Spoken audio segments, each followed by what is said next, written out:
আপনি দেখবেন 1958 সালে হাকান শুকর নামক একজন ফুটবলার সর্বপ্রথম 10.0 সেকেন্ডে গোল করেছে। আর গত বিশ্বকাপে 26 দুটি গোল করেছে। যদিও বিশ্বকাপ হয়েছে 1930 সালে 13টি দল খেলেছিল। প্রথম বিশ্বকাপটা হয়েছিল উরুগুর মাঠে। ওই উরুগুর মাঠে চমৎকার খেলেছিল উরুগুর, প্রথম স্বাগতিক দল হিসেবে আর্জেন্টিনাকে হারিয়েছিল। উরুগু চমৎকার খেলেছিল আর্জেন্টিনাকে। আর ফুটবলের জন্ম হয়েছিল কোথায় আপনাদের জানিয়ে দিই। ফুটবলের জন্মস্থান হচ্ছে চীন দেশে, যে দেশে করোনা ভাইরাস জন্ম নিয়েছিল। সুদূর 500 অব্দে জন্মস্থানে ফুটবলে চীন। আর 1848 সালে ফুটবলের নিয়ম কানুন চালু হয়েছে আমেরিকার ক্যামব্রিজ বিশ্ববিদ্যালয়।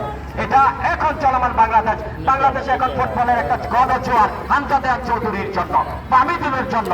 কারণ ফুটবল ওই বিশ্বকে কাঁপিয়ে দিচ্ছে বাংলাদেশ। এই যে ক্ষুদ্র ফুটবলার আজকে পাতি সব আছে শুভপুর, এখন থেকে তৃণমূল পর্যায়ে তারা চলে যাবে, যেটার লক্ষ্য ছিল কামরুল ভাই বলেছে।